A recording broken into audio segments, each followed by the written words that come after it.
not working? Oh. Yours might not be working. You have yours. This is actually better, I think. If they're presenting. Oh, that's right. I guess that's not mine. Are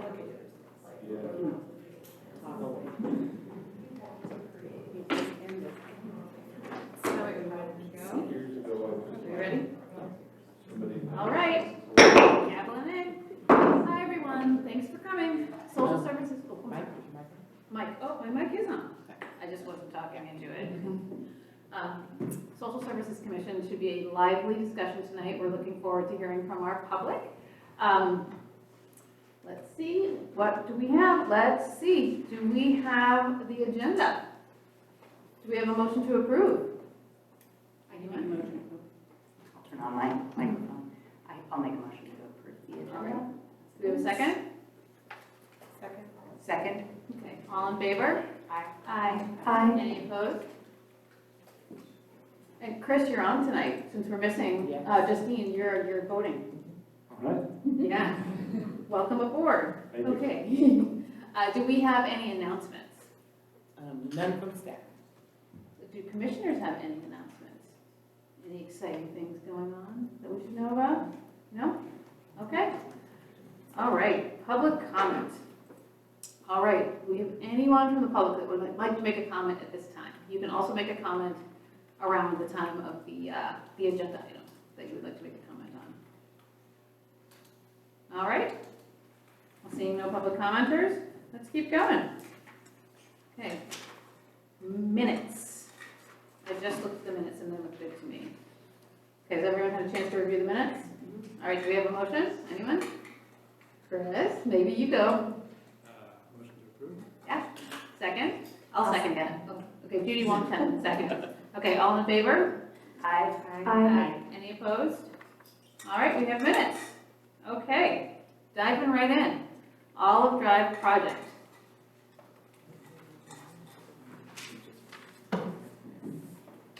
So I didn't really prepare anything with this project. I'm gonna let the planner come up and present it tonight.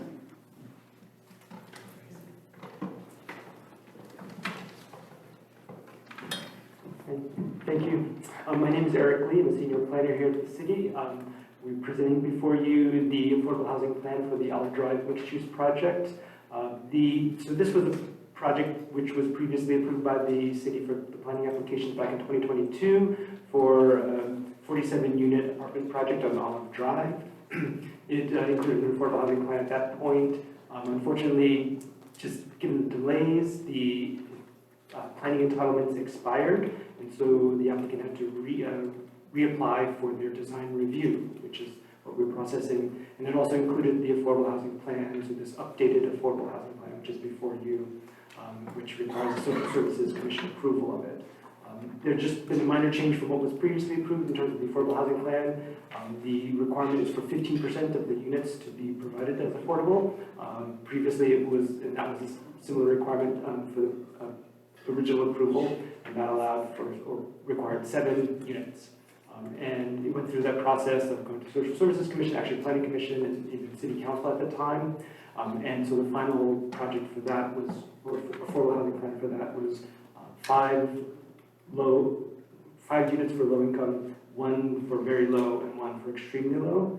And at that time, for under the ordinance, there's a target of like 5%, 5%, 5% for each of those categories. But it allowed for some flexibility, and so that was what ended up being approved for this project. But with the resubmittal of this application and updating that plan under the current ordinance, as you know, it's a 15% requirement with 7.5, well, half of it being low and half of it very low. And so that's what's being proposed with this plan. So of the 7 units, 7 affordable units, 4 of them would be for very low income households, and 3 would be for low income households. So that would meet that 50%. When I say 50%, I mean 7.5, but that's 50% of the 15% required. So that's the breakdown, 3 and 5. So that's really the only change. The rest of the units would be market rate. The affordable units would be distributed throughout the buildings. They're all studio one bedroom apartments, and consist of 2- and 3-story buildings. So we're excited to have the project move forward, and we're asking that this Social Services Commission approve the affordable housing plan for this. All right, thank you. Thank you. All right, let's go to public comment. Any comments on our Olive Drive project? I guess I know where you guys are commenting. Okay, seeing no public commenters, let's move to discussion. Commissioners, do we have any questions? I have a question. Absolutely, go ahead. So I guess I was wondering for a little bit of clarification. So are you saying that the extremely low category isn't a target goal any longer? Not specifically for this kind of rental project. The reason why I'm asking is because from what I read from the previous Social Services Commission approval, they had approved and specified that there would be 5 low income, 1 very low, and 1 extremely low. And it seems from the California State target grid that there are those categories. In fact, there's even a new category called acutely low. So I'm just.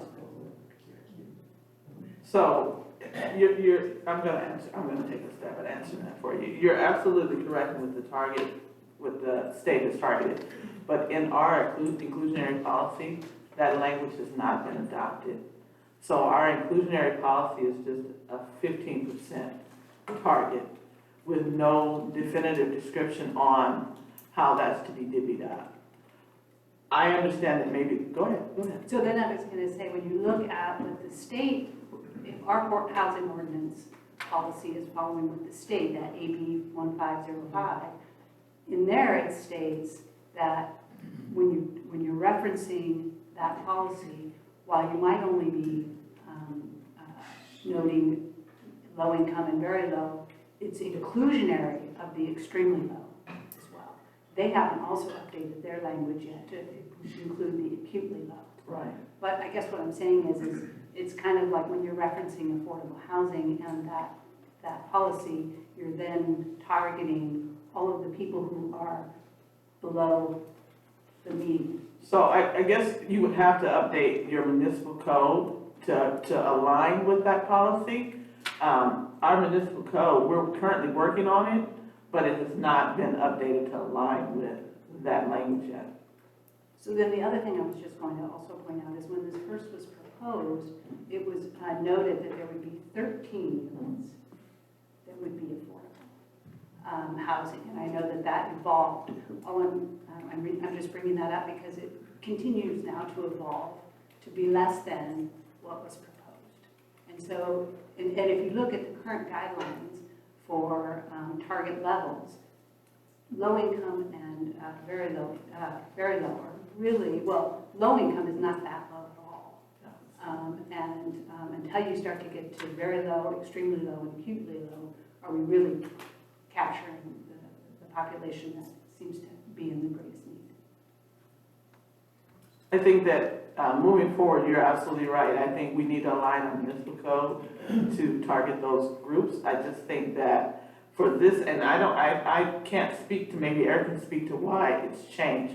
I will say that our department added some language too, because we want to make sure that it stays at this level. So we're asking that if and when you approve it, we're asking that they go into an agreement with us, a signed agreement that memorializes what they're giving us. And then once they receive their entitlements prior to permitting, they will then record the Affordable Covenant. So the memorialization of what we're requesting has not been done. So we're actually taking new steps to secure what is being said so that we can have more teeth into what's being done. Thank you. Any other questions, clarifications, comments? None? Seeing none? All right. Do you have anything, Judy? Just go. I just really appreciate what my fellow commissioner brought up tonight from the historic record. And I'm not sure that we got the full answer on why it has changed. I know you just said that. Could you say just a little bit more? Because I'm not sure. So Yeah, thanks, Iris. I wasn't here in the prior phase, So it's my understanding that this project is under the current code. If that's changed, I'm gonna let Eric speak to that, because I don't have the answer for that. The reason I'm wondering is that the code hasn't changed. So it is my understanding the code has changed. Because we had the interim in 2022, and then we're still in the process of changing it now, right? Well, there have been some. Help us understand that. Yeah, there have been some changes to it, but one of the things that was more common in the past was the alternative compliance, right? Because I think prior to that, it was whatever the requirements were. And so trying to meet strictly the affordable housing requirements, maybe projects felt they were not able to. And so I went through a longer process, having to go through Social Services Commission and others for that. I will say for the 13 units, I wasn't up to the project plan on it, but I do recollect, I think that proposal was for all of them to be just low-income units. And so the commission, from what I remember reading, wanted more range, wanted other types of units. And so when it went forward after the Social Services Commission, so like Planning Commission or City Council, that the proposal was revised by the applicant to basically the 7 units, but with a mix of the different types. And just from as a layperson, my understanding, and other people may feel differently about this, and I don't have an opinion, but as far as extremely low, I thought that the concern sometimes is that services are needed, and have one extremely low income unit without services attached is sometimes not always the best use, or maybe didn't always make the most sense. And so I think that's why the ordinance is written as low and very low for the most part, but yeah, currently the current ordinance requires 15%, and that's what they're providing. And on that 50%, 7.5 would be low, 7.5% would be very low. So were they previously going over 15%?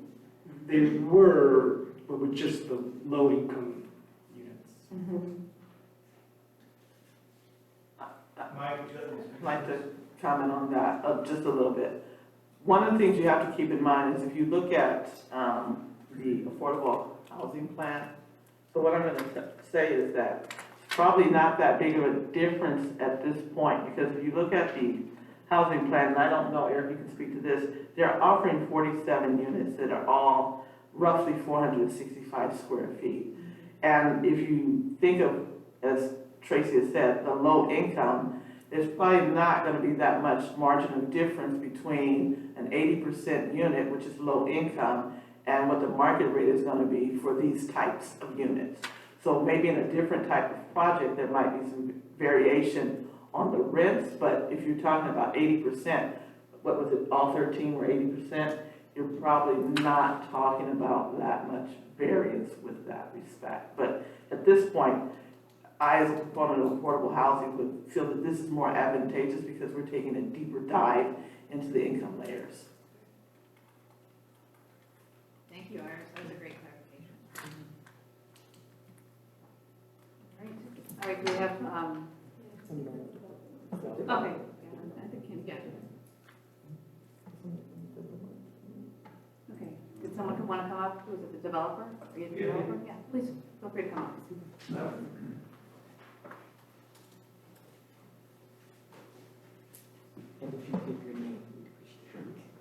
Good evening, my name is Reed Yeomans, and we're the proponent for this project. And the 13 units that you described was an alternative, and it was all low.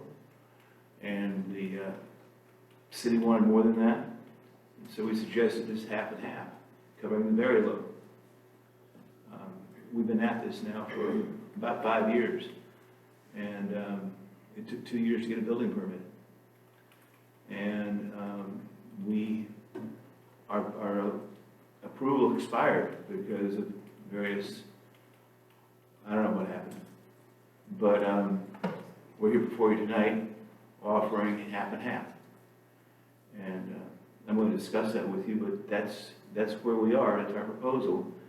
And it's been recommended by the staff that we proceed. Do you have any questions? Do you have any other questions, commissioners? I have just one question. Yes, ma'am. So since you were aware that the previous Social Services Commission had approved the mix of 5 low, and then one extremely low, and then one very low.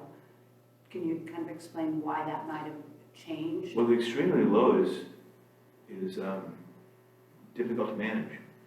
I mean, it's a gift to the city. And there's no gift from back from the city. And this makes us providing affordable housing, very low and low, possible. And it was an agreement we had with the city staff, and they said, okay, let's try to go this way. And I don't know if you know what our family has done for affordable housing, but my wife and I were the lead charge on raising the $5 million for the Paul's Place. And I want to tell you that we're having a great success. We're feeding 125 people a day breakfast there. We've got 3 graduates. We have got 3 people who have come in at the entry level, getting showers and washing their clothes. Moving to the transitional housing, the permanent housing. 3 people have moved home. So this is not something that we are unwavering about and we're committed to. And we brought to you, I think, a very fair proposal. They're very unique units. These units are distributed equally. They're all the same size. And I'd like you to be able to approve this so we can move forward. It's been a very frustrating period getting through this process with our community. And we've built New Davis for 50 years.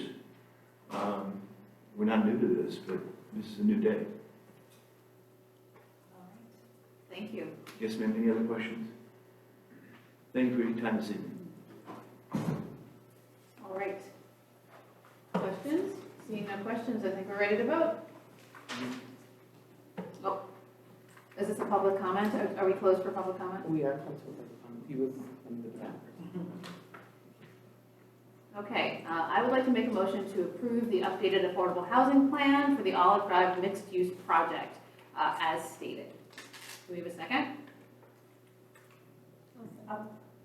Second, Third Love. Okay, all in favor? Aye. Aye. Any opposed? All right, motion passes. Thank you very much.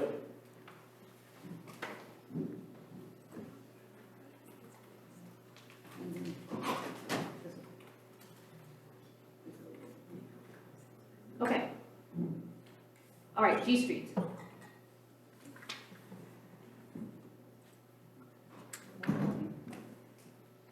So again, this, I'm looking at the planner present this one as well. Thomas is the planner for this one. And this one, ironically, they're not offering any affordable units, it's a smaller project. So we've looked at the inclusionary in lieu of fee, and we're proposing that one on this. Go ahead, Thomas. Thank you, Artis, and good evening, Commissioners. I'm Thomas McNairn, Associate Planner with the city. And this project, the affordable housing plan here is for, as Iris said, a pretty small project at 724 and 730 G Street. It's a project within our downtown specific plan and downtown form-based code, and therefore it has somewhat of a ministerial process to approval, as long as they conform with the form-based code. This project has decided to propose an alternative to the inclusionary ordinance, and under, what is it, AB 1505, they're using the alternative method of compliance and proposing to pay the in lieu fees as stated in our fee schedule instead of providing the 15% affordable housing. It is only 12 units, but it's situated in a mixed-use neighborhood close to amenities with transportation right across the street. And so we ask you to approve the affordable housing plan for what we call the Sweetbriar Townhomes. Great, thank you. Any public comments? All right, seeing no public commenters, let's discuss. Oh, we have one. All right, please come. Yes. I'm Martha Teeter. I want to comment that in contrast to Reed Yeoman's generous offer of affordable housing, this project offers no affordable housing, and the in lieu fees should be able to build a unit for that, and I think it's despicable to approve this project because it doesn't really get us any affordable housing in Davis. So I wanted to lodge my strong objection to this project. Thank you.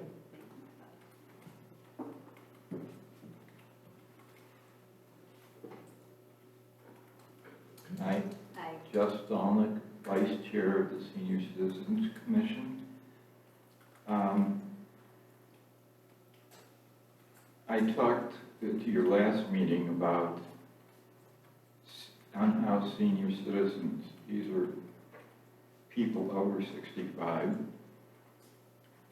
It's very hard to get, number one, get them in a shelter because many have medical conditions that they would need their own room. The other couple other things, there's a big difference between what you call affordable housing, low-income housing, and very low-income housing. And these senior citizens fall into the very low-income housing range. And there's very little, very low-income housing listed anywhere in your documents that I've read. The other thing, now that the police are basically, when they see unhoused people and they tell them to move, if we could use the police when they do tell people to move, how many are senior citizens? Because it's hard to find these people. And a lot of these people can't get to Davis Community Meals or Paul's Place for any kinds of services. And they're just stuck out there with no medical care. The other thing I'd like to know, is there one place in Davis that these people can go to get the combined services? And the other thing, talking about very low income housing, having people apply for Section 8 really helps that a lot. Thank you. Thank you. Welcome.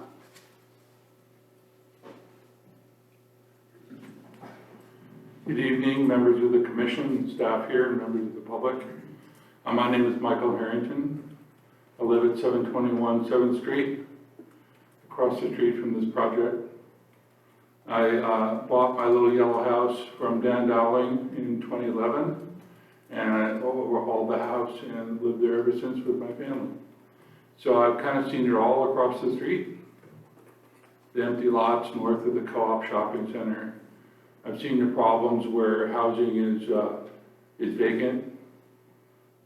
We've had more than our fair share, I think, of people who are, through no fault of their own, or distressed people, mentally ill people. We have mental illness in my extended family, and I've seen it all. And we see it across the street. But I still love to live downtown.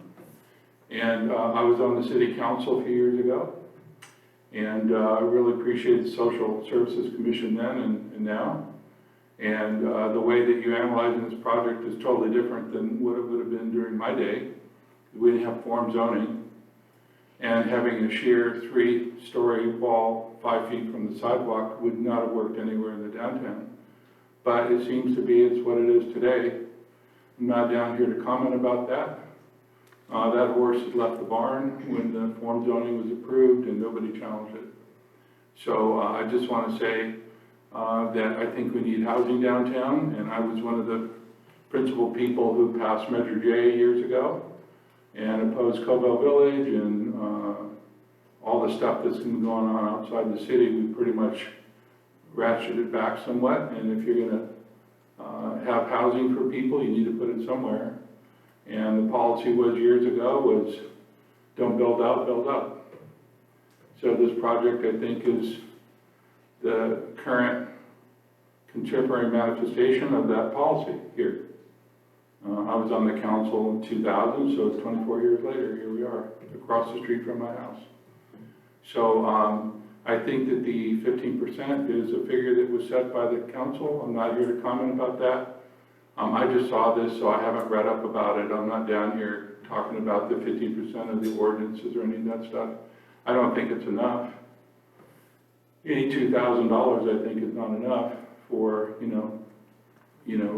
one for one kind of a substitute for actually building the housing. But that's not why I'm here. I don't think that's why you're here either.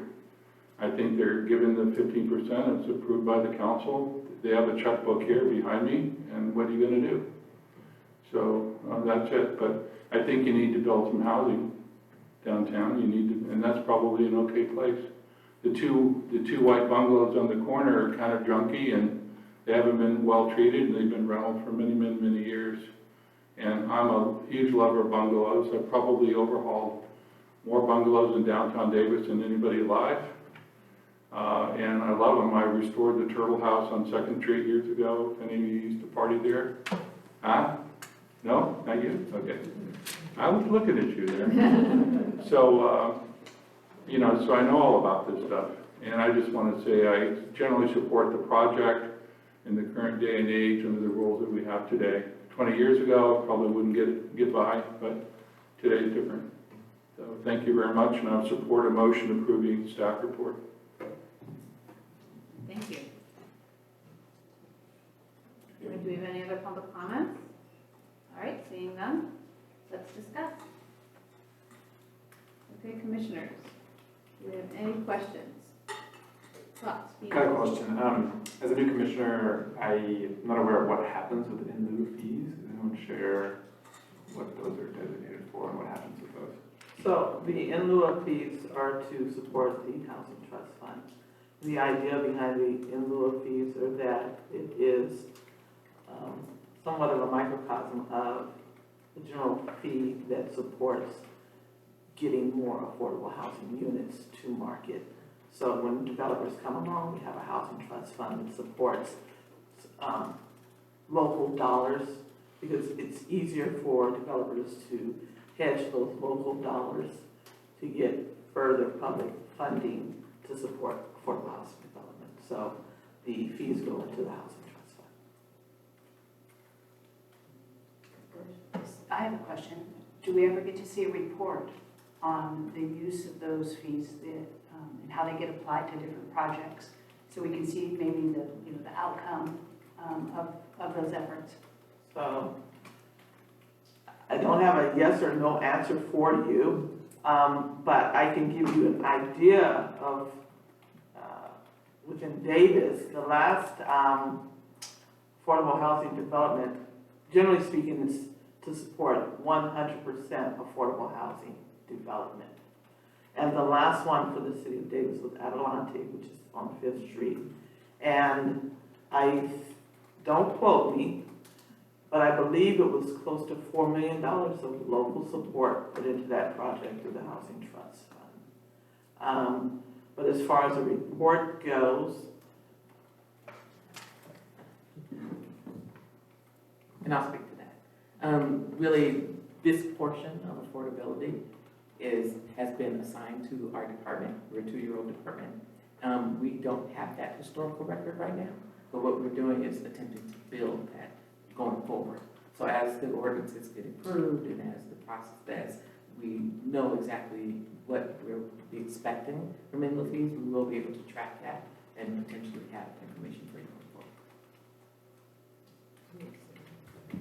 so to give you an idea, I've been here for almost 2 years, and this would be the first project within my tenure that we're receiving in lieu of fees.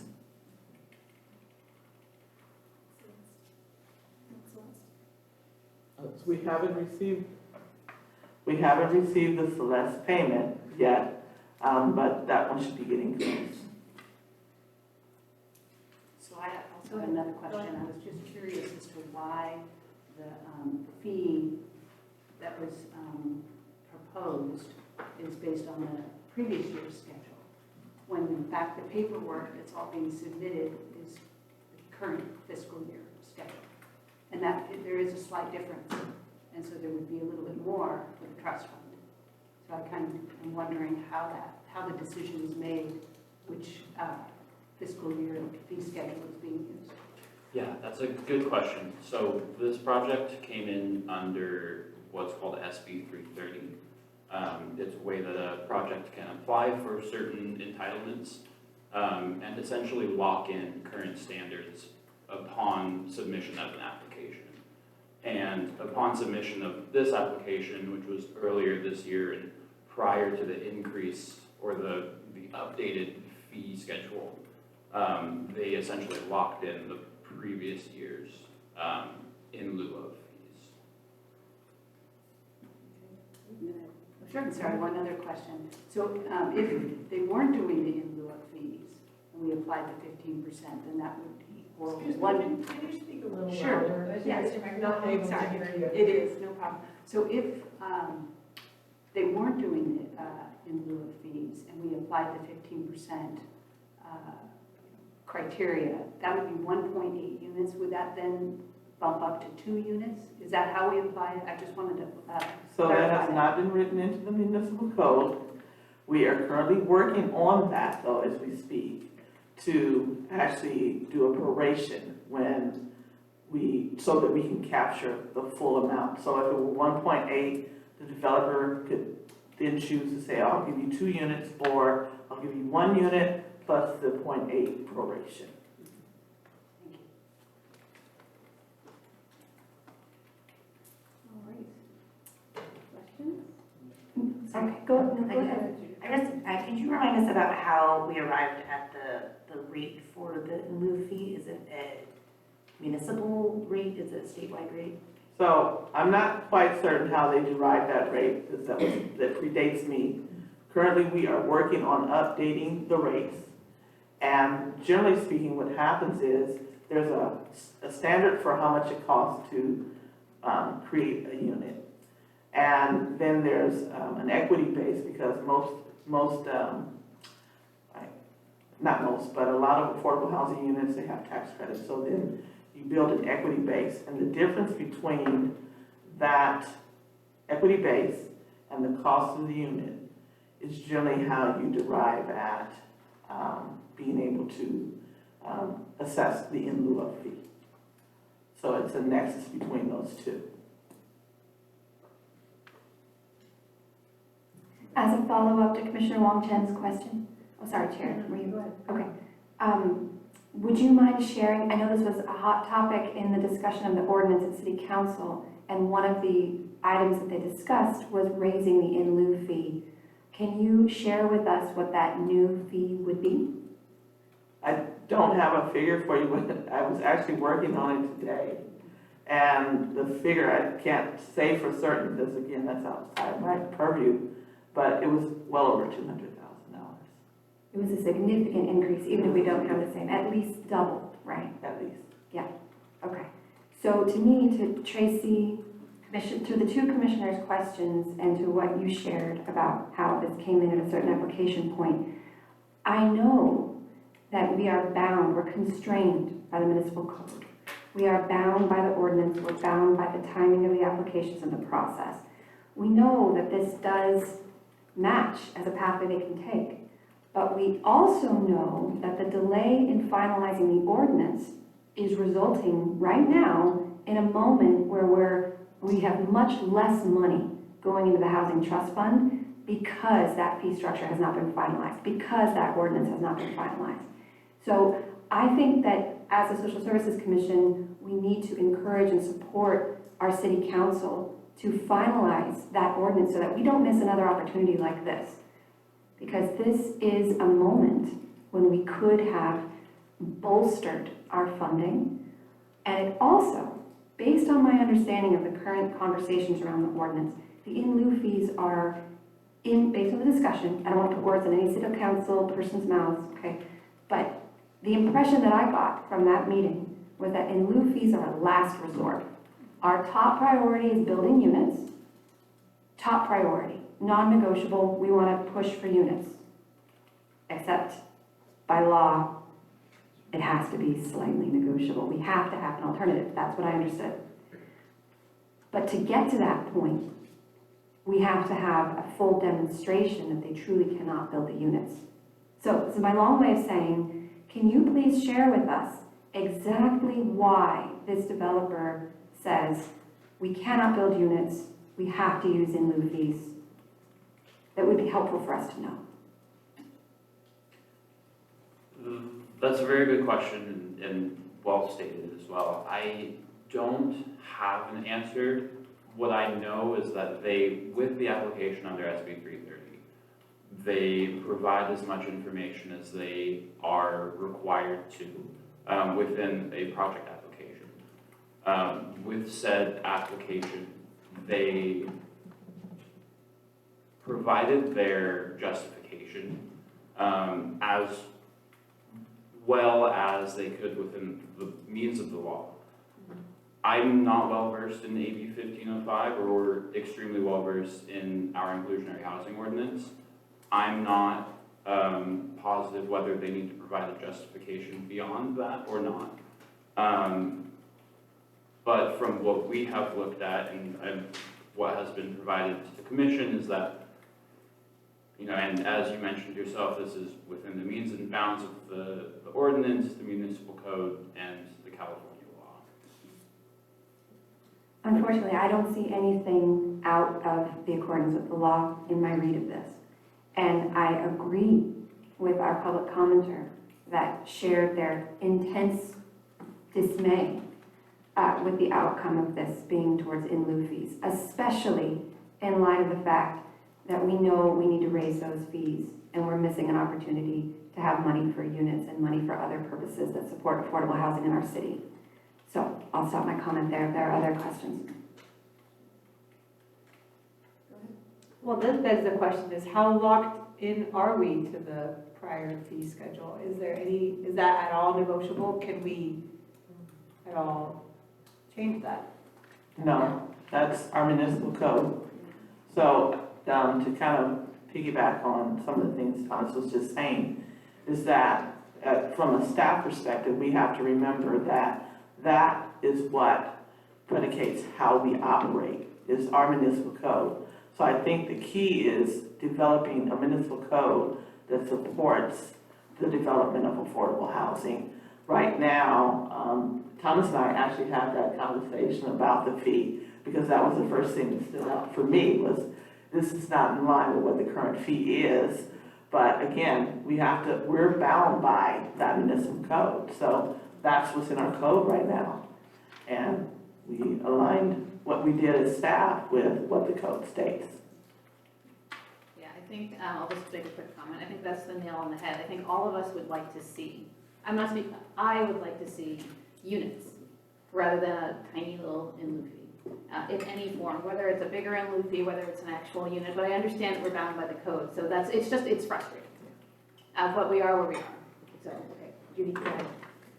I also just want to make one more comment that I'm delighted to see a project like this in downtown. This is the kind of infill that we need. This is the kind of density that we need. That is good news. It's just unfortunately not matching with the spirit and priorities of our community right now, which have been pretty loud and clear that we want affordable housing. So. All right, any other comments or questions? I have one more question. I'm just thinking about, how long it will take to get municipal code up to date. And if there's going to be continuing to come in applications that are going to slide in and get this preferential fee to the developers. And if we can somehow pause while we get the code up to date so that this kind of thing can't continue. So legally, you can pause it. The state has definitely set up parameters where if you delay, it works to the developer's benefit. So you don't want to pause anything. There is definite talks around making adjustments to our municipal code. I do believe it's on the agenda next month. So staff are supposed to come back to council next month with some updates too, and the in lieu of fee is one of them. So that is currently being worked on.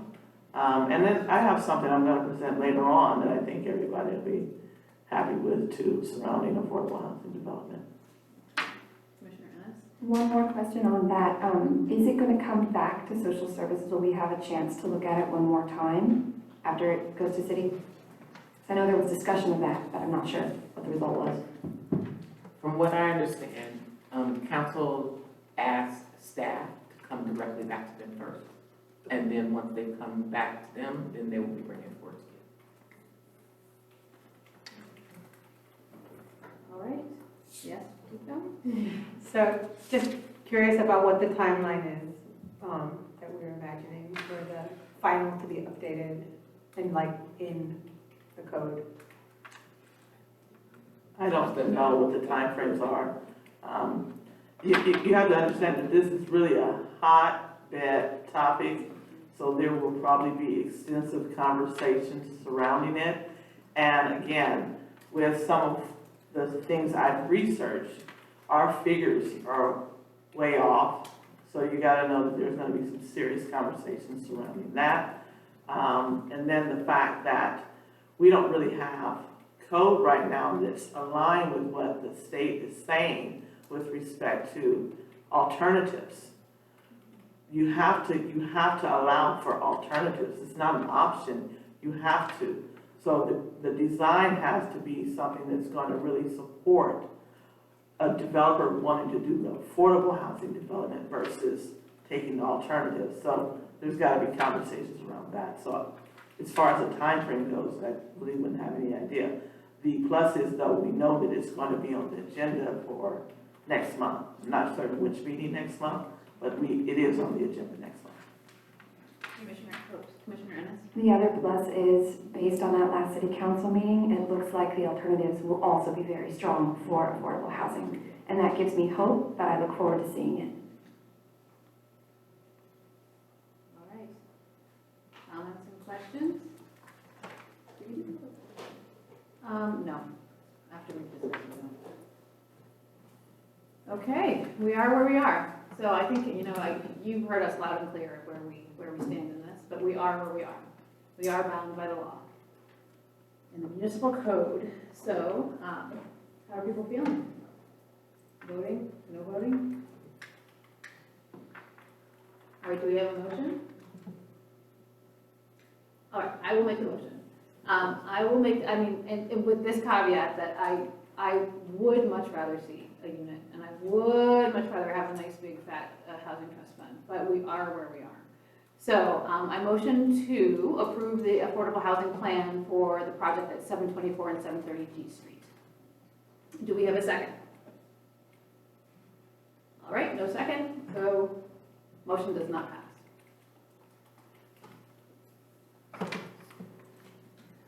What I'm struggling with is that a no vote, which is where my heart lies, I recognize that that is not what we are charged to do.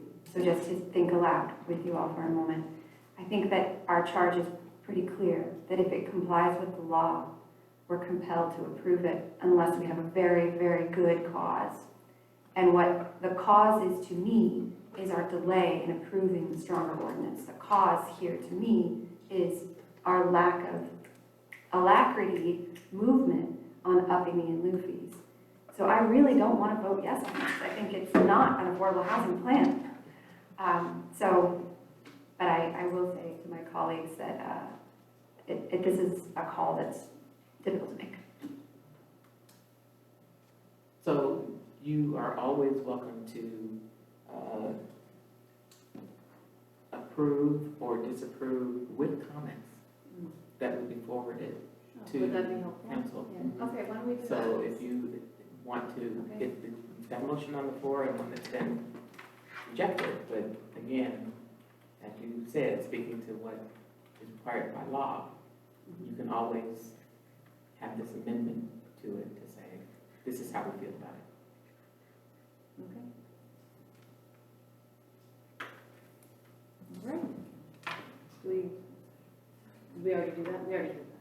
We already gave our comments. Or do we want to make like a, okay, do we want to make some comments? I think we can't, I think we're closed for public comment. We are. You could come to the next development team. Oh, okay. If you're, I think that's okay if you're the developer. Hi, good evening. I'm Corey Calfee. I'm a lawyer at Altera Law, and I'm here representing the developer.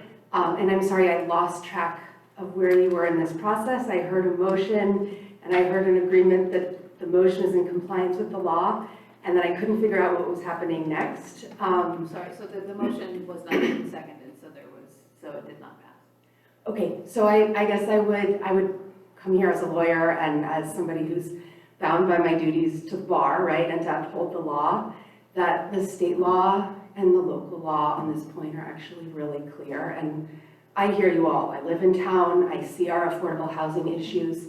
I hear your concerns. And in this particular situation, this project is putting forth housing, as you said, in our downtown core, exactly where we need housing.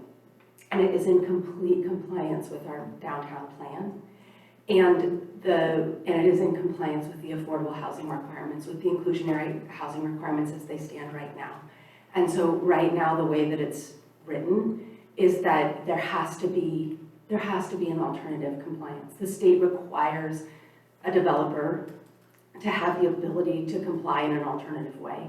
And this project has proposed exactly that kind of alternative compliance, exactly at the 15% level, exactly at the inclusionary fee that the city council has approved. And I understand that as a policy matter, many of you, I'm hearing, disagree with those policies, and I respect that. But the law is that it's 15% and there's an alternative, and this project is in 100% compliance with all of the city's standards. So it's not actually lawful to say no to this plan. And so that's where I would urge you to follow the law. There's not a requirement in the law right now that there be any particular findings before you avail yourself of an alternative compliance mechanism. It's available by right. And that's the law right now. So even if you disagree or you wish it were different or you're working toward change, that's not the standard that exists right now. And I guess I would plead that you make a vote for more housing in exactly the place that I think most of us want more housing in town. So I'm happy to answer any questions, but I really appreciate your time, your commitment to these issues, your work on this. It's really important, and I appreciate it. Thank you. Thank you so much. Any questions? No, I appreciate your clarity, and I 100% agree with you, and I would implore my co-commissioners to think about this, because I agree. I mean, we are where we are. I mean, there's no going back in time, going forward in time. We are where we are. We need more housing. We need more affordable housing, but we need more housing, and we are where we are. We have this alternative. It's the alternative that meets, it meets the municipal code. I would like to make another motion, but if we are not going to second it, I am not going to make a motion. How are we feeling? Chair, I'm ready for the motions. I think at this time, it's for us to identify the comment we wish to communicate to council, right? So I think that the law is clear. I think our charge is clear. I think that what we need to be clear on is how we wish to communicate to council urgency on the ordinance and urgency on finalizing the in-lieu fees. So, because it's clear, yeah, we all agree. We see it, this is compliant. We just need to be clear on what we're saying. Yeah, absolutely. So you need to make a re-motion. So yeah, if we motion and pass the motion, we can send this back with comments about, okay, great. All right, let's do this. Number 2. Okay, I motion to approve the affordable housing plan for the project at 724 and 730 G Street. Do we have a second? Seconded. Thank you. All right, all in favor? Okay, let's do hands so we actually see this. And, okay, all in favor? Okay, look at that. 10 minutes. That's good stuff. See, I appreciate the clarity. Motion passes. I appreciate that clarification because I think we are where we are. We need more housing. Thank you so much. All right, and thank you, commissioners. And when this goes back, I'll include your comments Thank you. so that it's clear for the council. did we agree on the comment that, Oh, go ahead, why don't we? Yeah. I was just gonna say, I think Commissioner Ennis, like, summarized kind of what we're all. Do you have one last Yeah, statement you would like to make? I Slogan? know. while we approve this project based on its compliance under the law, both local and state, we recognize this is a missed opportunity for affordable housing in our community because our ordinance is still under review and not yet finalized, and we do not have an in lieu fee that matches the current need. Therefore, please council finalize the new ordinance. Beautifully stated. Wonderful. Absolutely captures the essence. Thank you. Okay. All right. So we're going to open up public comment again very soon. But we're moving on to our hot button topic, 3-year homeless strategic plan. I'm going to hand it back over.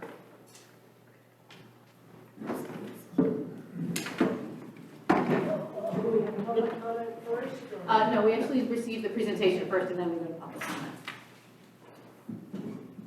All right, thank you, commissioners, for accepting this presentation related to the new Davis 3-year homeless strategic plan. The homeless strategic plan is, the timeframe for the homeless strategic plan is from 2024 to 2027. It was an update to a previous homeless strategic plan that was here through the city. And so I want to talk with you about what was included in this plan and the process, what to expect.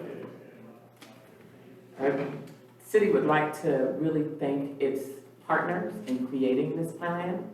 The city of Davis is the one that facilitated the process, but because we knew that this was going to be an in-depth and really we wanted to take a new look at how we were addressing homelessness, we hired a consultant, RDA, to help us to complete the plan. RDA also helped to complete the Yolo County Regional Plan, so they had a lot of experience, a lot of knowledge about what's happening in Yolo. And then we had a lot of outreach to our community stakeholders.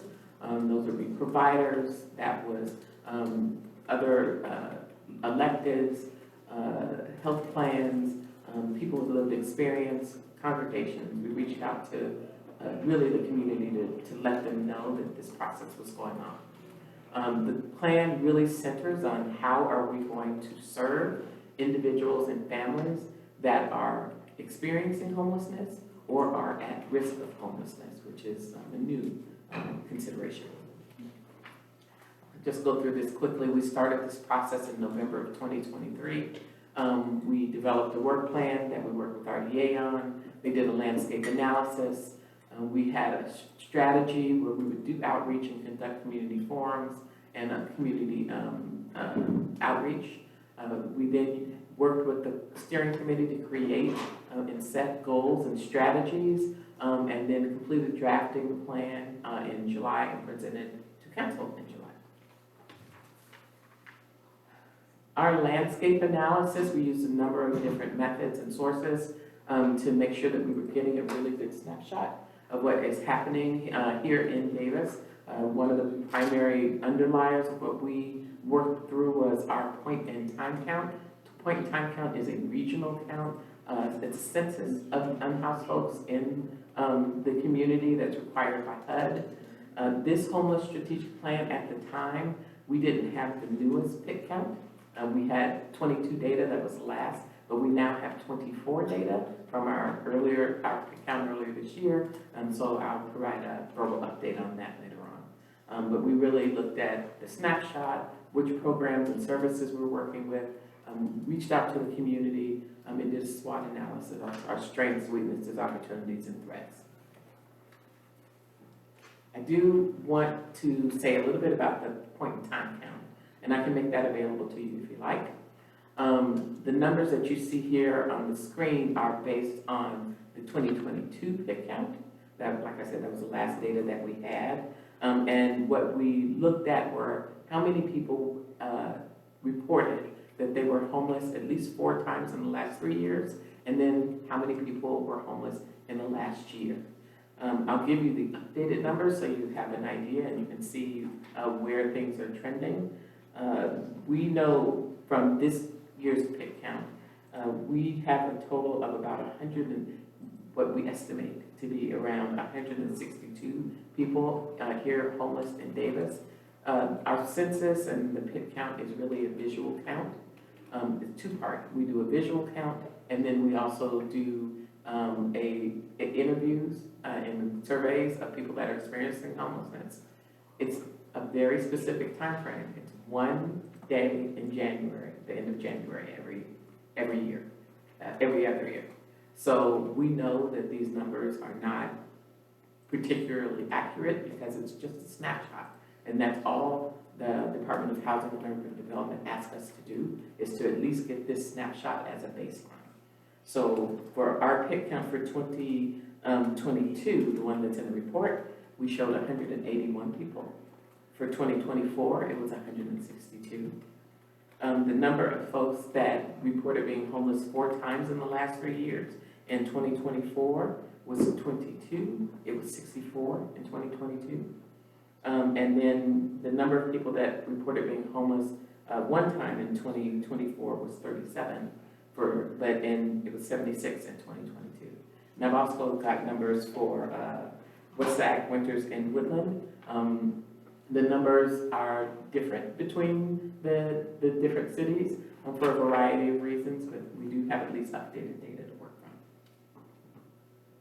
We also wanted to provide this information because what we also are trying to capture are how many people are income burdened by the economy and the cost of goods and services.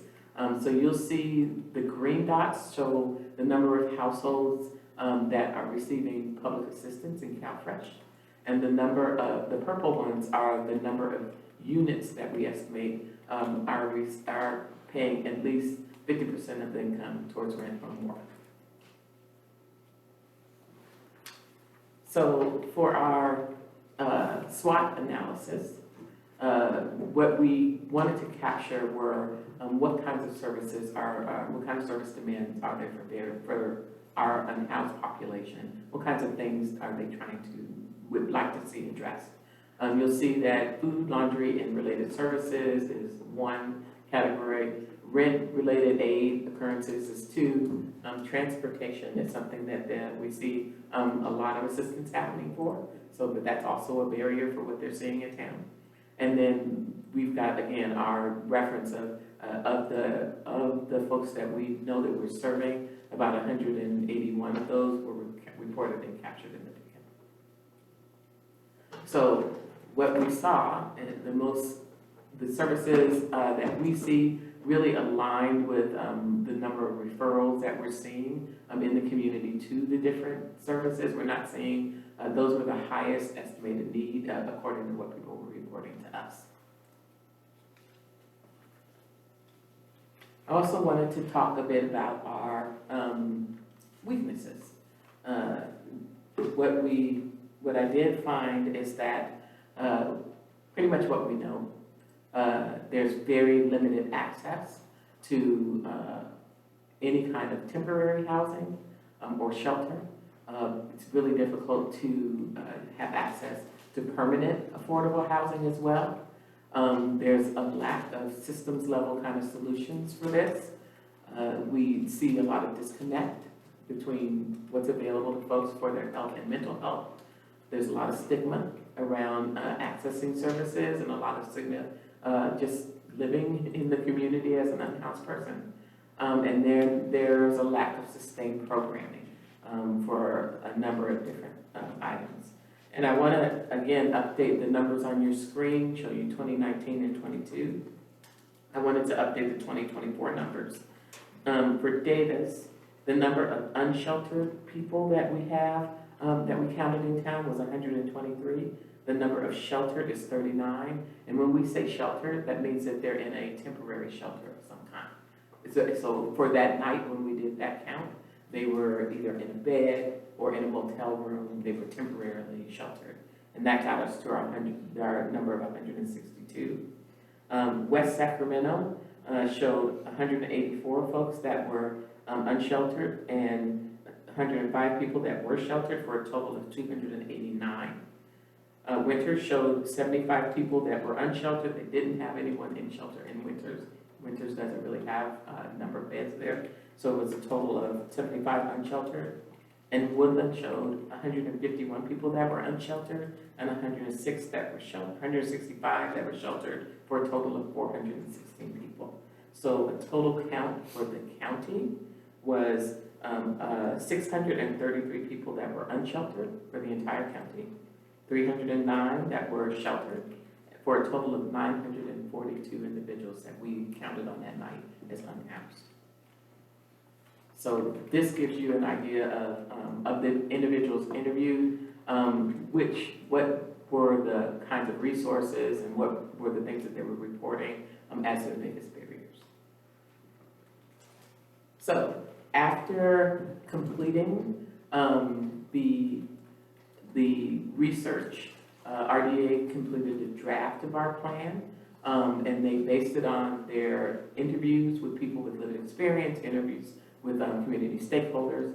What we found in the landscape analysis, that the top 5 services that people reported were access to a motel or some sort of shelter for multiple days, assistance with housing search or housing navigation, one night of shelter some people were asking for, first and last month's rent, and other basic services.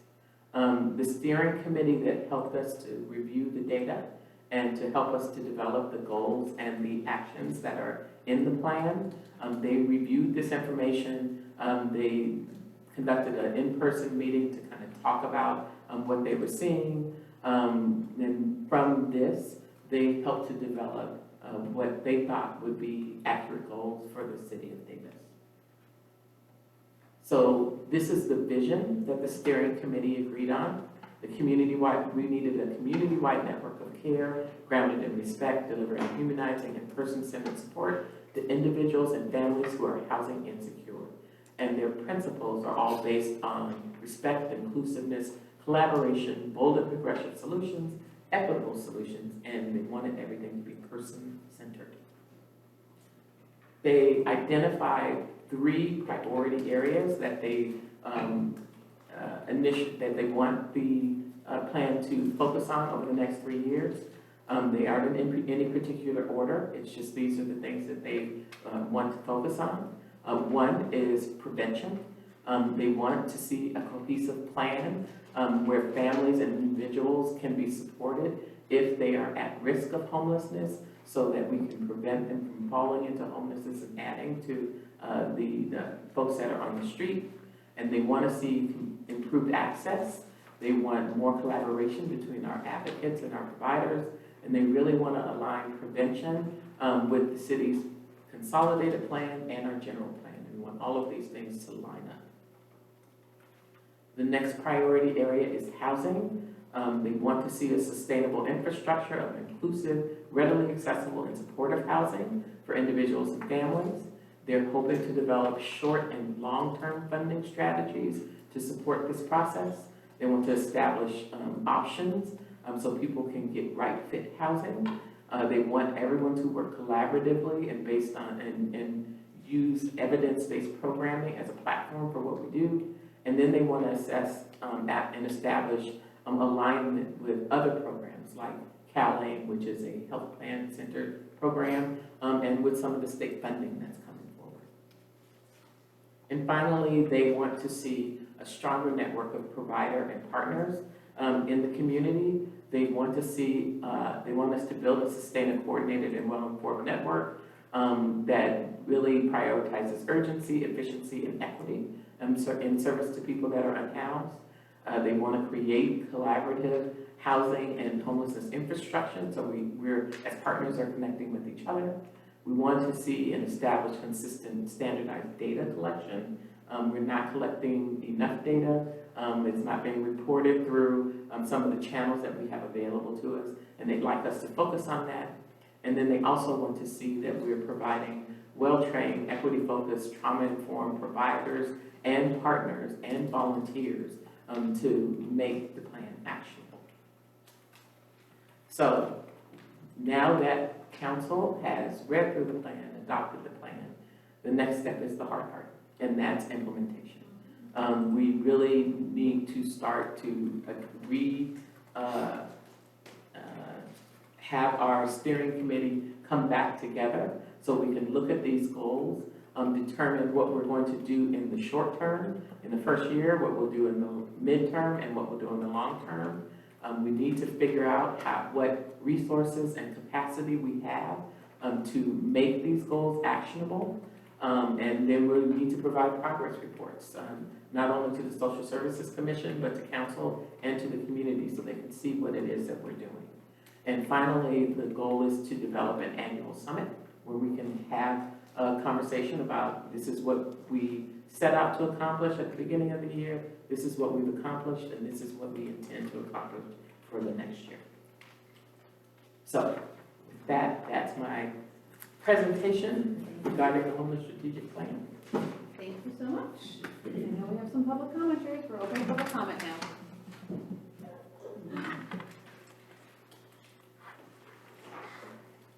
I'm still Martha Teeter. I'm the board president of Davis Opportunity Village and also convener of Davis Homelessness Alliance and a member of Interfaith Housing Justice. And we worked with the community to develop the last plan. And one of the key things I think that's missing here is the rapid implementation, and particularly for shelter for this coming year. We have had an interfaith rotating winter shelter prior to COVID, and during COVID we had many innovative solutions for housing in a transitional way, and we had a tiny little house at 5th and D for 2 years, and now that has disappeared, and we have nothing. And we really need creative solutions to emergency shelter.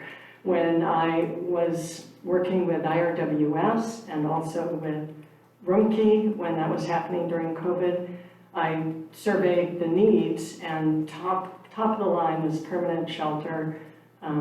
Actually, storage was another big concern, and emergency shelter was the third one, and everything else went down from there.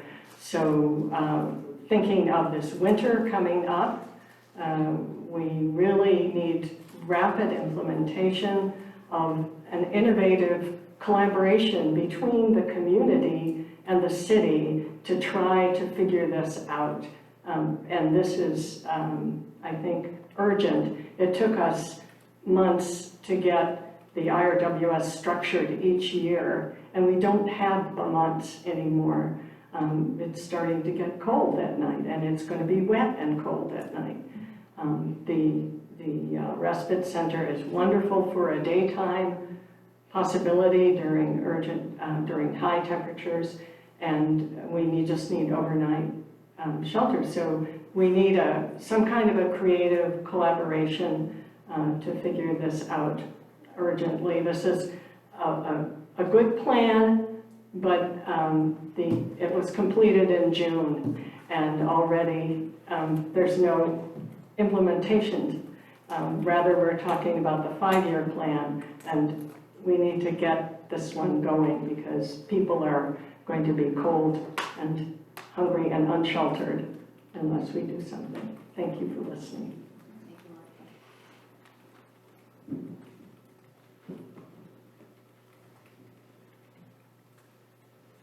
Can I just back again? I noticed there are many different agencies and nonprofits that are providing the data and outreach for homelessness. Is there any one place in Davis that a homeless person can go to receive the necessary services they may need for housing, medical, mental health? Is there one place in Davis? Or are there many places in Davis and Yolo County that people get, you go out of here, and then you go here for this, and then you go here for that? people over 65 or people without a car. Just can't do that. Another thing, there are many very large tracts of empty land in Davis. I don't know the land use fees or the zoning, but building tiny houses, a tiny house costs $100,000 to build, and there's funding from the state and from HUD to supply that money. So other than the land use and the zoning, that's a probable solution to a lot of homeless permanent housing. Thank you. Thank you. Did you want to comment? All right, welcome. Hello, I'm Katie, Katie Caceres, and I'm short, so here's the mic. Thank you for having a homeless strategic plan, that's great. I do want to hop on what she was saying about implementation and things that are needed now, specifically about children who are experiencing homelessness, because I know the respite center is great, Paul's Place is great, but you can't bring kids there, really. So that is definitely a gap that needs to be addressed sooner than later, because I think hotel vouchers, I hear, is what's happening now, and that doesn't seem super sustainable. And then also this complaint is a little stupid, but I'm an artist, and it kind of looks like the art on the strategic plan cover is AI art, and in a city like Davis, where we're like, oh, we love artists, and we love paying artists and all that stuff, that's kind of disheartening. I can address that now. Yeah. It's real art. Oh, really? It just doesn't look pretty on the Okay. art. But it was the artist submission that came to our public information Okay, office. perfect then. Never mind then, thank you. Have a nice day. Jenny would hurt me if I didn't say this. Okay. All right, any more public commenters? All right, we appreciate all of your comments.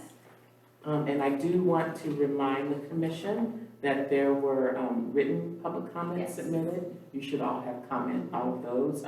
One from Barbara Clutter, one from Dana Lam Bang, and then one from Heart of Davis. Yes, received those. Okay. All right, let's discuss. Go ahead, Commissioner. I have a couple of questions, but I was wondering if at the very top here, you could be really clear with us, what are the top 3 things you need from us in this conversation? Because I'll admit, we can give you the feedback on the plan, but do you need us to give you suggestions or comments specifically on the framework for implementation, or on the plan in general, or both? Just want to double check we're on the right track. So at this point, the plan is in place. The next step would be the implementation of the plan. So what I would want or recommend from the commission is that when we are building our steering committee, if you would like to have or appoint someone to serve on the steering committee that could bring information back to you, also forward your opinions to the steering committee, that would be appreciated. All right, so we just need feedback and discussion. Okay, great. Great. And then I want, because there were a few comments and I thought I'd address those up front for you. Okay, that would be great. So I'll start with the need for winter shelter. Winter shelter planning is in progress.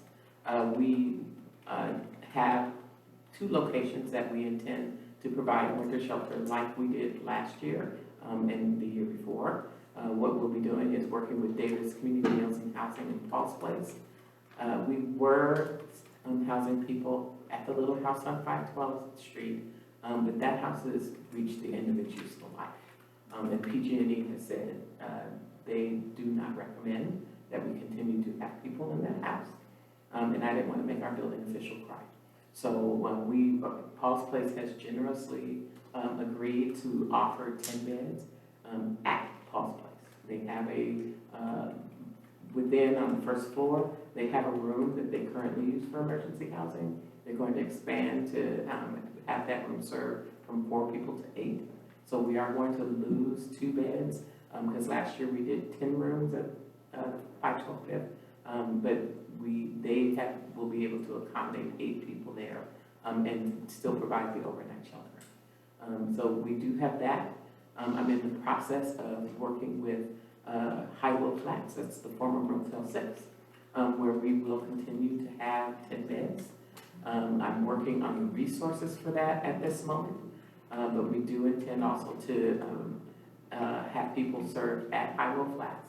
The folks that go to High-Low Flats, the motel, there's a very specific criteria they meet. They are either medically fragile, they are either senior, they've been recommended by a medical professional, or they are at risk of being preyed upon in the community. Those referrals come directly to us from Sutter, and they come to us from our county mobile medicine team, so that we can assess and make sure people are appropriately placed there. So this year, we're proposing at least 18 beds. We operate from, this year we'll be operating from December 2nd until March 31st. So we generally open up the week after, or right after Thanksgiving. So we intend to do the same thing now. And we are conducting meetings with our providers and with the folks that will be helping with the shelter, besides Davis Community Meals and Housing and our other partners. We also expect that Hart Davis will also be providing meals to folks that are being served. So they're also one of our community partners. So planning for winter shelter is underway.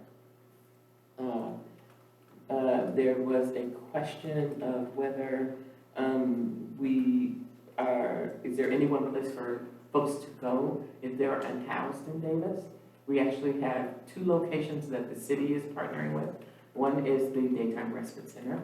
At the Daytime Respite Center, people have access to housing navigation, case management, food, laundry, access to medical and mental health care. You can go there once we get you stabilized. Then we work on Downtown Streets team who operates the respite center, tries to work with people on case management or whatever it is that they need, connection to benefits. Paul's Place does the same. On the first floor, they have a resource center. And at the resource center, you can also get access to food, clothing, laundry, and case management. So those are the 2 access points that those are the 2 access points that the city supports. There's also Yolo County Children's Alliance. They operate over here at 600 8th Street. They specifically serve children and families. And so we refer children and families to that site so that they can get their unique needs met. It's a little quieter. So that's where we refer folks there too. And then community care, community care, thank you. Sorry, my brain is on. Communicare also operates its clinic on the other side of town too. So, and they have professional health services there. And then there are, at this point, we have a collaboration of at least 5 outreach teams that go out throughout the city to encampments and to other locations. Some of them in response to complaints, but mostly it's on a rotating schedule. The outreach teams consist of the city's 2 outreach workers, a representative from Downtown Streets team, a representative from the county mobile medicine team. We now have a partnership with Turning Point Community Services. They also have an outreach team too, and they're able to connect people to CalAIM, which are health benefits. And again, we are working on a scheduled map where they go to different locations all around town. So that's how we're trying to reach those people that it's hard for them to get to a state location. We try to get them where they live. And I think those were to address those questions that came up before. Great, thank you. All right, we have some comments, some questions, discussion on the strategic plan? I do have one from your presentation. So one question that I have, when you share the strengths, if you wouldn't mind going back to that slide. So in this strengths right here, and it showed service demand, one flag that I have on this is that in talking, when we did all of our presentations from the different partner organizations about what the services they are providing, some of these are because they have specific funding set aside. They have staff assigned to it. They've always done it. Or with transportation, that's something that is quite accessible and easy to provide. So one suggestion that I have is that we should not focus too much on service demand and change that to services commonly provided. Because you can't ask for things, you can ask for things beyond what's available, and what this really shows us is the services that are being accessed. The next slide is what shows us what the demand is. And that tells us, so sorry, the one that has the live interviews, go forward a little bit. Right. You tell me when to start. When it's the live interview input, the top 5 needs. Oh, okay. Yeah, Yes. this top 5 services needed, that I think meets the meaning of the word demand. And so when I think about implementation going forward, and when we look at page 8, where it has the core elements and it has priority with the specific goals, that does look like a very clear plan. You could respond and tell us where we are on those things.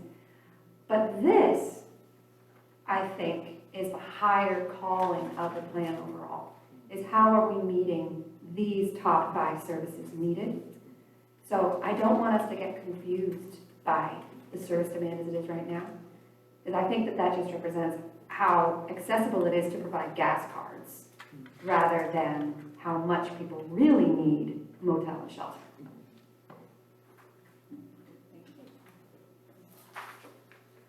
All right, do we have any other questions or thoughts? I do want to address something that's been of top of mind for the community, and that is the need for emergency shelter. In having conversations with people with a lived experience, and in talking with our providers, we do see market requests for specific types of housing. And again, a lot of the housing that our unsheltered population are asking for is motels. When there's the type of emergency housing that's typically been offered are in congregate settings, and that means it's a large room or location with multiple beds. But the request for access to motels really kind of exploded after COVID happened. We are looking at what the state will resource for us. One thing that we're finding, and that our neighbors in West Sacramento that purchased a number of hotels are finding, when you're offering hotels without making the purchase and you're just paying for rooms, that's a very expensive program. Some locations have, like West Sac, have the ability to negotiate more with the motel owners and to negotiate more because there are more hotels in general. Here in Davis, we just don't have that kind of buying power because we're competing with other market rate hotels that are less inclined to open their facilities up to program that serves the unhoused, because it's just a matter of economics. I can get a market rate and keep my rooms filled with students and their parents. So we've got a relationship with one hotel in town. It's been a very good one, but maintaining the resources to keep people in that hotel, it's daunting. The state has made clear to us in the types of funding that they're making available that they really want to see localities build housing. They really want that to be the mechanism. We understand that, but again, we also see this gap because building takes about 5 to 6 years or more, and right now we have people that need to be inside now. But because there's this push for permanent housing, there's less of an emphasis on emergency housing and emergency shelters, especially in congregate settings. The state is not funding. So if we don't have the resources to open up that type of emergency housing, then what we're looking at next is, what does interim housing look like here in Davis? And we need to be talking about what kind of options are there for that. What does that look like here in Davis? So that's something that we're hoping the steering committee can help us to address. If there is no funding for congregate settings and emergency shelter in that way, and it's interim housing, and interim housing looks like motels, then what are our options in Davis? And finally, I also want to think about, what we're seeing right now is the city has brought forth the Respite Center as a project. We've got Paul's Place in town as a project, but we're also looking at what other options are there in Davis. As was mentioned, for a long time before COVID hit, it was the congregations that really operated a rotating winter shelter for a number, it was the Interfaith Rotating Winter Shelter. And really, it was a number of congregations in town that would open up, and they would host people overnight. They would feed them, and that's how we managed our unsheltered population at that time. COVID hit, that really wasn't possible anymore. And so we've kind of moved towards working with Paul's Place and working with the motels. But now that we have come out of COVID, we want to talk to the congregations about, well, what would it look like? What would having you reopen look like? What would we need in order to make it a safe environment? The landscape has changed quite a bit for folks that are unhoused. So we need to make sure that we can keep people safe and that our volunteers are well trained. And we need to see what potential partners, what kind of capacity they have to actually do this work, because things have changed dramatically from a few years back. But those are conversations that the city wants to have with our community. And it's our community that will inform us about what they are willing to do and what they can do right now.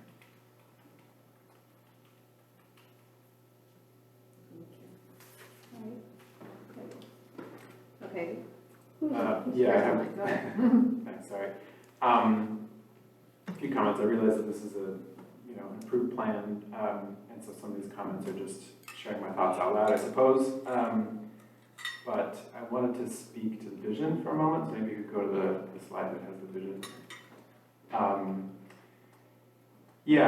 I'm torn about this vision. I feel like it's aspirational, which I think it should be, and I think it's revolutionary in some ways.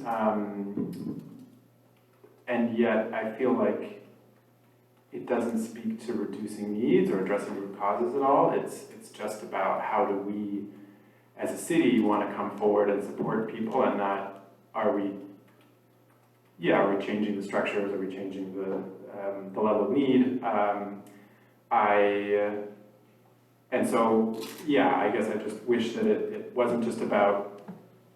I wish that the vision wasn't just how we want to show up in our services and supporting people, and was.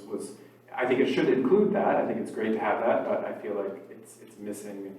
Whether we want to actually reduce needs in our community, meet needs, and reduce the needs for these services as well in our community.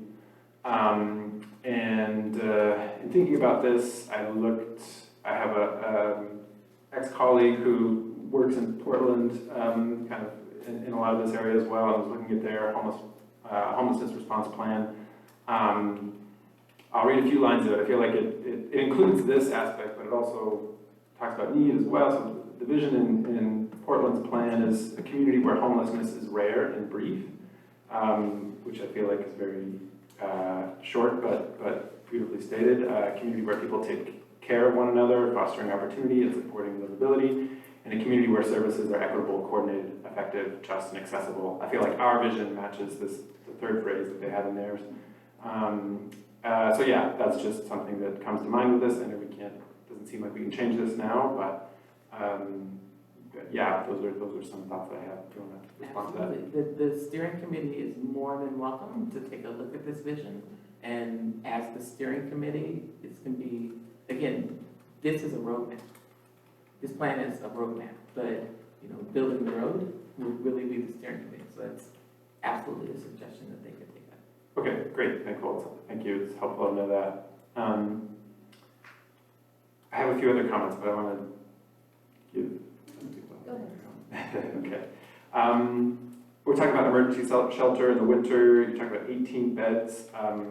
It's great. It sounds like it's a lot of effort, a lot of resources even to get that. But if I heard you correctly, the number from the point in time count was 123 unsheltered at the end of January. I think it's helpful to talk about gaps in funding a lot, and so I'm curious what you think. I don't know if you just would use that 123 number as like a goal, but what would you like to see in terms of the amount of unsheltered beds you'd be able to provide? So that's a tough one, and here's why. The city can determine that there are things that we want to do, but really the resources go to the mandated service, which is the county. So a lot of the new funding that comes out, a lot of the new programs and resources that come with that are based on what the state is telling the county that it wants to see. Because there's this regional approach, it's difficult when we're trying to determine, so for Davis, with our unique needs, what is it that we can actually do for the folks that we're serving? And knowing that 123 is really probably a very big undercount. It's how do we address those folks that we know that we've been working with here in town for a long time and are probably housing ready, but there's just not a unit available for them. And we don't have the funding to create a unit for them. And even if we could create the unit for them, it's more than the ability of putting the person into the unit. It's what kind of services are we going to be able to provide for that person while they're there too. That's a huge need that we're seeing, not only from a city level, but from a regional level in other places as well, is that we get people housing ready. We may find a housing match. We may get that person into that housing, but if we don't have a match for the support that they need to wrap around them and to help them stabilize while they're in that house, sometimes they will essentially wash out of that house. That's a bigger problem, because if somebody is unable to maintain their housing, and they're losing their housing for a number of different issues, whatever those are, then that means they will probably have an eviction on their record and be that much harder to house. So this is a conversation that the providers in town are having, because we want to make sure that even though we take a housing first approach, which is mandated by HUD, and housing first says the person with the highest need is the person that you need to house first. And that's how we have to provide, that's how we, our funding says that we have to maintain that. And it's how we get people into housing. But what we're recognizing, the reality of doing that is, yes, we can get that super high need person into the housing, but now services are reduced on a county level because the funding has changed, because there's this focus on building and not a lot of focus on the services. So those are things that we're juggling. I think that one of the reasons I'm really excited about having a strategic plan is now that we know what the landscape is, what do we want to do that's unique to Davis? Staying within the confines of the law and within the spirit of what HUD wants to see, but understanding our unique situation, what will work here? That's a hard question, and it's not one that the city can make by itself. We really need the community's input. And more than that,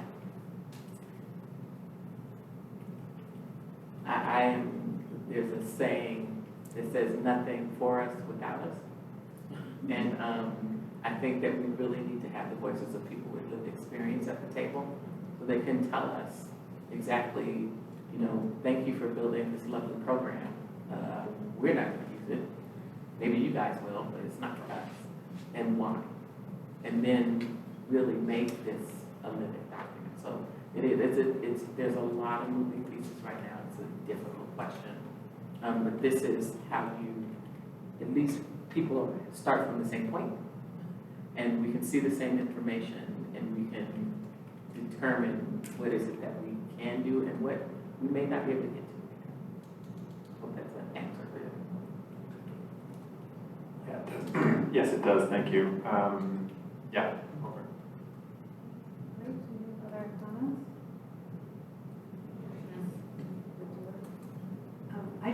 I'm just curious, what kind of potentially coordination is occurring with the other cities in Yolo County, given the fact that the funding comes through the county, and in many ways, it might be hard for any one city to do all the things that are needed for, for the strategic plan that we have. So I could see some real opportunity where there could be some, kind of partnership and potentially shared investment and also shared effort in making a case for funding from the state to do more things for the population. So everybody could benefit. And I realize it could take a long time, but it seems like now's the time to start. There is a lot of momentum right now because this is a crisis, right? And we've had 2 years to really come up with some really innovative things, like Project Home Key, and all these different funding sources. So what's happening at the local level, cities are developing strategic plans. The region has a homeless strategic plan as well. So there's a Yolo County a regional homeless strategic plan. We try to align what we're attempting to do with our plans together. We're also partnering on 2 fronts. There's what HUD calls a continuum of care. A continuum of care is a consortium of different providers and other organizations that receive some of that money from the county to do their work. Our continuum of care is called HPAC. It's the Homeless Poverty Action Committee.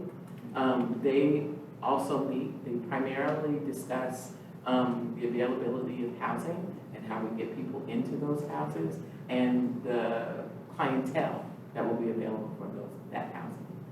HPAC right now is in the process of updating how the process to get people housed works. So they are working on a new coordinated entry process. Coordinated entry says we'll have some points in each of these cities throughout the region where people can go. They can be assessed for how vulnerable they are. Based on that assessment, they may get a score that tells us how high their acuity is. Based on that score, we're keeping a database of the folks that we're having conversations about. The database is called, I know this is detail, I'm sorry, but these are basic things that we work on together. There's a database called HMIS. It's our Homeless Management Information System. It is required by HUD, and all of those providers that are having those touches enter information about clients into this database. And so we're using that database to kind of go, okay, well, let's see where our highest acuity people are and work with them to try and get them placed as quickly as possible. And through HPAC, the folks that are participating in HPAC are representatives from the city, representatives from the county, direct service providers, Yolo County Housing Authority, representative from the education community, representatives from faith-based community. So we all do come together to try and coordinate what it is that we want to do. And then layered on top of all of that is a new, yeah, I guess it's kind of new. It's this process called, it's called CalAIM. What CalAIM does is the state has said to healthcare providers, we want you at the table too, because you're serving people and helping them with their health needs and their mental health needs, but we need you to talk to the HPACs and the cities about, okay, how do we get those folks that we're serving in this way, how do we connect them to housing? So what CalAIM does is it tells our community health plan providers, the Kaisers, the partnerships, those providers now are saying, we want you to go sign people up for Medi-Cal services, because if they're signed up for Medi-Cal, we can also give them a number of different community supports, housing navigation, rental assistance, casework management, all those things will come as long as people are signed up.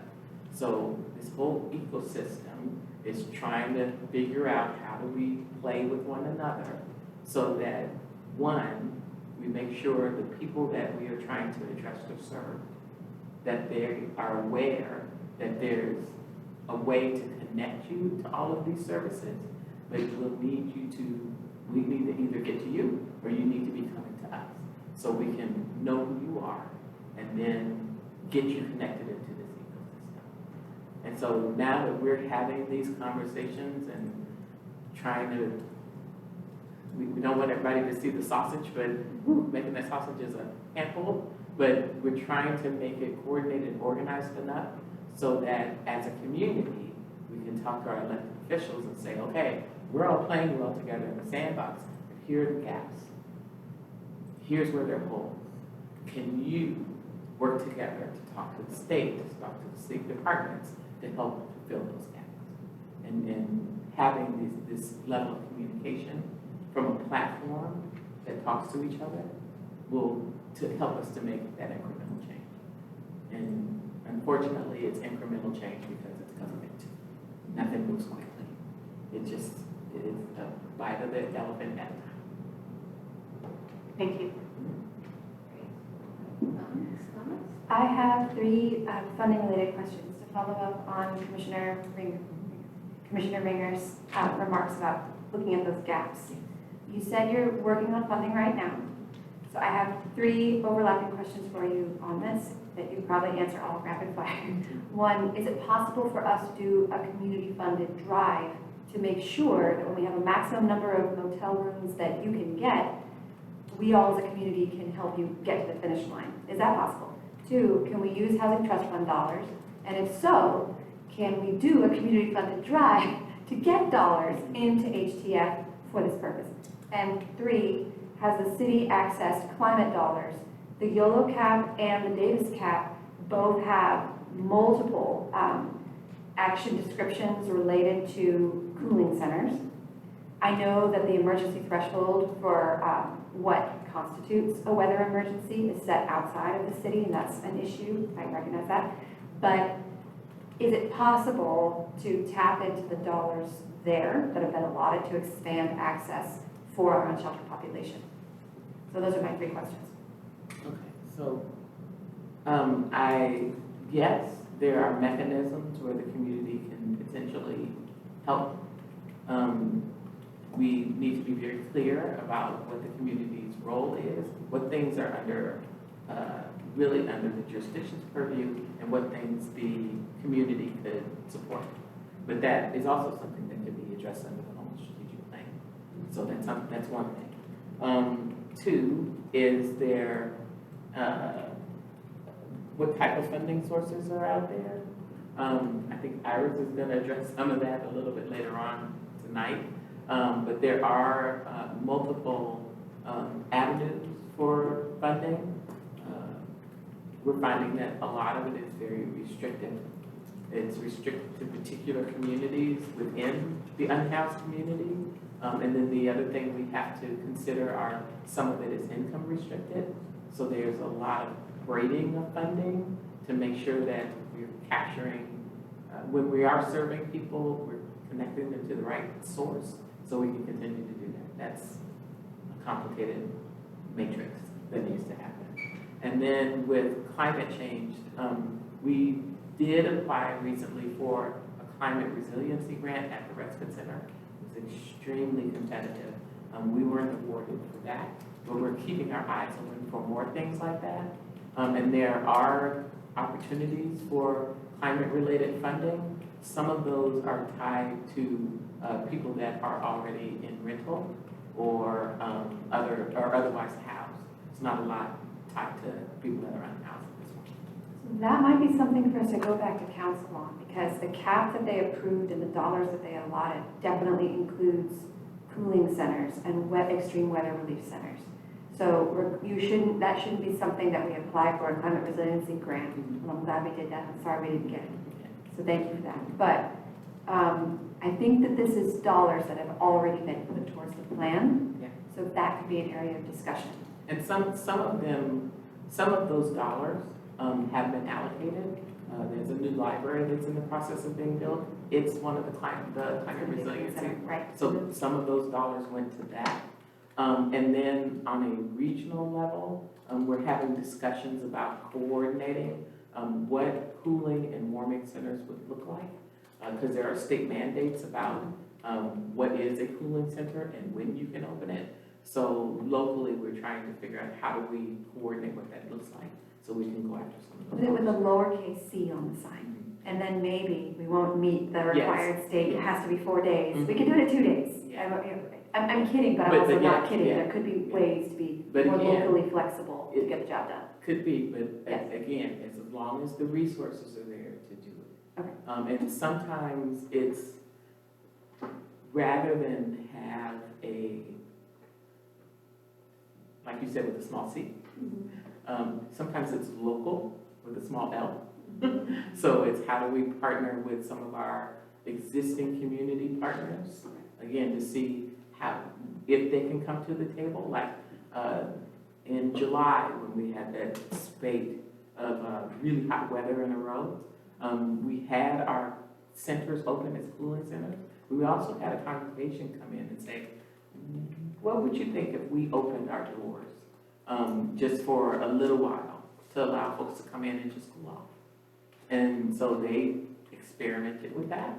And so we're coming back to talk with them about, okay, so how did that go? What did you need? And what would it look like if we talked to more congregations about, can we open during these periods of extreme weather for a couple of days? And what would that look like? And then determining what kind of resources we can get to them. So those are all conversations that are happening right now. So we can include more folks. It sounds like the steering committee is where all of that's going to be hashed out. It could be hashed out there, yes. And that's why we want, again, there's a lot in here. It's going to take a lot of hands to help us to implement it. But the harder work will be looking at these goals and strategies and prioritizing. Knowing that we just can't do everything. And we just don't have the funding to support everything. So this group has a really tough charge because they have to agree, this is what we're going to do this year, this is what we'll do next year, and this is what we'll do after that. And that's a tough job. It's a really tough job. But that's the steering committee, correct? That's the steering committee, correct? Yes. And that's coming, and it's just, we're a tiny department. I think 3 of us are here, and we're only missing 3 others. So we're trying to prioritize some of the things we have to do first. A lot of what we have to do first right now is related to our funder, which is HUD. And HUD is right now asking for a lot of information and asking for a lot of policies to make sure that we are structured correctly. And so we're trying to prioritize how do we satisfy our funder and then kind of line up what needs to happen first. And this is in my top 5. So. All right, so we have any other comments or questions? Yes, please. So when will the steering committee be appointed? What's the timeline for that? So I'm thinking, right now, I've got reports due to HUD. I've got a consolidated plan that I've got to get completed to HUD first. I'm thinking I'm gonna be able to circle back to my steering committee and getting people on board probably in the first quarter of next year. Can I ask a question about that? So are you looking for one appointee from our group Yes. or multiple? I think we're trying to keep the steering committee to between 10 and 12 people. So I think one appointee would be enough. It would be enough, just to have your voice at the table. But probably in early January, I'll put out a list. I'll tell everyone who served on the initial steering committee to complete this plan, and then put out another call and say we've got 10 seats. One seat will belong to the Social Services Commission. I'll probably ask the electeds if they want to have someone on the seat, and then we'll open it up to everyone. Sounds good. All right. All right. Long-range calendar. I think we had quite a bit on for November already. Yes, we have. And, oops, sorry, I'm trying to, I always do this and it makes me afraid because they keep telling me, don't lower this, because if you do that, then I lose the owl. The owl still has lights on. So this is our long-range calendar. In November, so this month we've got the homeless strategic plan. I didn't get to present on the town plan, so that'll be coming back. We've got the remainder of November, December, and then all of the remainder of the year. I tried to put things on here that would, are like our mandatory processes that we have to complete. As I said earlier, we are working with HUD right now. They are behind schedule in releasing our 24-25 grant funds so we can start paying the providers that you guys said we would be working with this year. So we're trying to be mindful.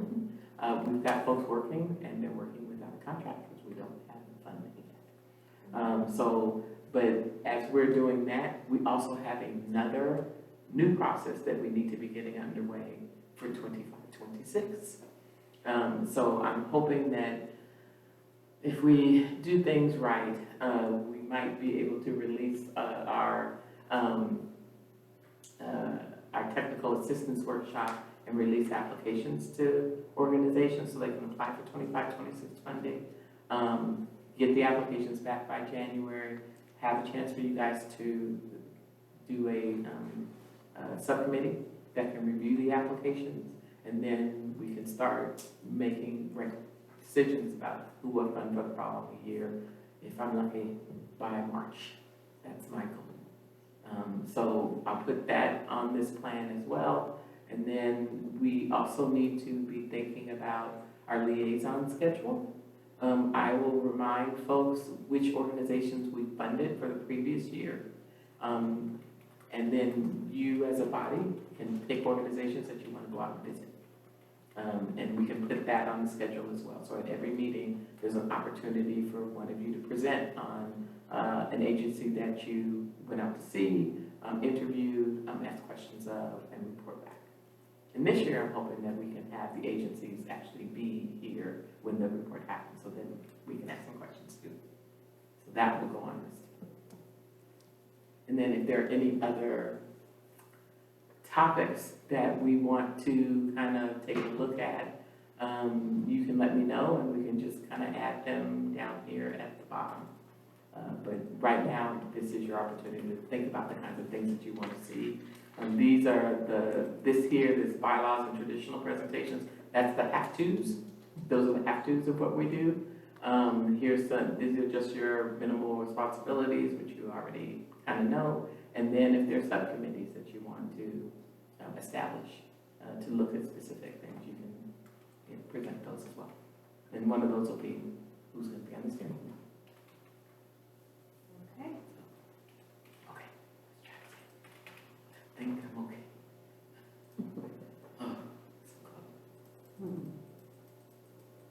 All right, that one. We have public comments for the long-range calendar. Yeah. So public comments for the long-range calendar. All right. I don't think we No have public any. commenters? Keep going.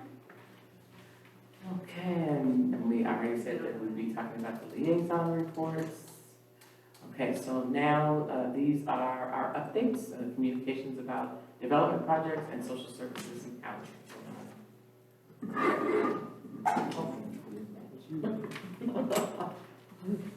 All righty. I just wanted to provide some information on the affordable housing.